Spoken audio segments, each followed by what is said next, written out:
जय श्री राम, जय बालाजी महाराज की। आज तक ऐसे कई भूत प्रेत के केस हुए हैं जो अदालत तक पहुंचे, और कई ऐसे केस भी हैं जो आज तक अदालत में हैं और मुकदमा चल रहा है। ये कोई हवाई बातें नहीं हैं। डॉक्यूमेंट्स हैं इसके फैसले के, इस सिस्टम के।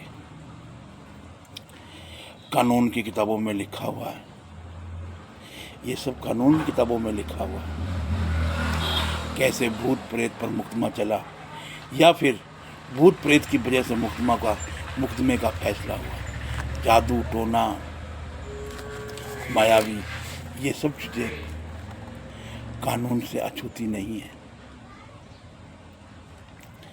कई ऐसे केस भी हुए जिन्हें भूत ने सुलझाया और कानून ने माना। ये कोई हवाई बातें नहीं है, ये कानून के अंदर ही है।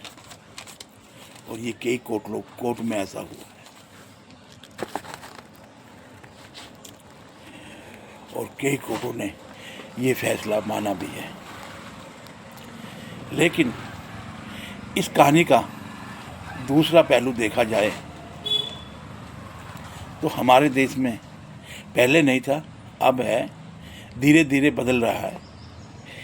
ये भूत प्रेत, जादू टोना, काला मंत्र आदि ये ठीक नहीं है, ये बंद होना चाहिए। और इसके विरुद्ध तो कई राज्यों ने कानून भी ले आए हैं। हमारे भारतवर्ष में 8 राज्यों ने इनके विरुद्ध कानून लेके आए हैं, और उनमें हमारा एक राज्य राजस्थान भी है। जो कोई भी इंसान ऐसा करता हुआ पकड़ा जाता है, उसके विरुद्ध कानूनी कार्रवाई होती है और उसे सजा होती है।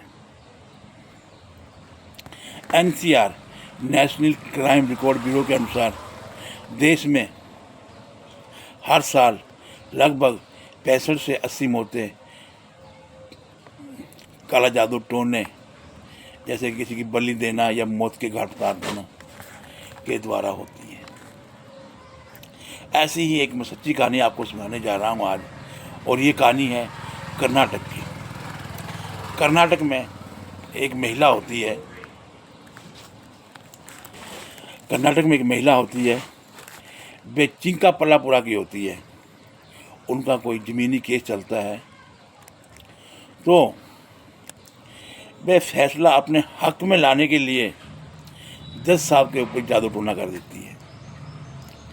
हुआ यूं कि कोर्ट चालू होने से पहले वो महिला कोर्ट के अंदर जाती है, और जहाँ पे जज साहब बैठे होते हैं वहाँ पे सफ़ेद सरसों के और लाल सिंदूर डाल के आती है, और कुछ मंत्र पढ़ के वापस आ जाती है कि जो फैसला है मेरे पक्ष में हो। कर्नाटक का जो चिक्कापल्लापुरा गांव जो है, ये जादू टोना के लिए बहुत फेमस है। तो 9:40 का टाइम होता है। अभी कोर्ट शुरू होना ही था कि जो बाकी लोग अंदर आते हैं, तो वो जो जज साहब का PA होता है वो देखता है कि जज साहब की कुर्सी पे कुछ सरसों के बाइट दाने पड़े हुए हैं, और सामने जो टेबल है उस पर लाल लाल से कुछ चीज़ पड़ी हुई है। तो वो हक्का बक्का रह जाता है। वो फटाफट उसकी सफाई करता है, और 10 बजे करीब, 9 जुलाई को 10 बजे करीब जज साहब आ जाते हैं। और जैसे ही सारे फैसले ख़त्म होते हैं, तो CCTV कैमरे देखे जाते हैं, और उस महिला का पता लगाया जाता है, और उस महिला को कोर्ट के सामने पेश किया जाता है। और कोर्ट के सामने पेश करने के बाद पुलिस को बुलाया जाता है, और पुलिस बुलाने के बाद, क्योंकि ये कर्नाटक में भी इसके विरुद्ध कानून है, तो उसके विरुद्ध कानूनी कार्रवाई की जाती है। और इन कानून में 3 महीने से लेके 3 साल तक की सज़ा है। तो उसके विरुद्ध कानूनी कार्रवाई होती है, और जज साहब सज़ा सुनाते हैं, और 14 दिन को उनको कोर्ट 14 दिन के लिए उनको न्यायिक हिरासत में भेज देता है।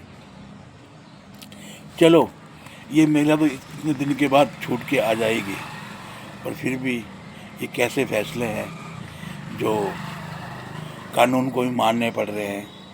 तो प्लीज़ आप भी अपने कमेंट में ज़रूर बताना कि ये जो जादू टोना जो है ये वाकई में ही कुछ हकीकत है या नहीं है। आप अपने कमेंट बॉक्स में ज़रूर कहना। जय श्री राम, जय बालाजी महाराज की।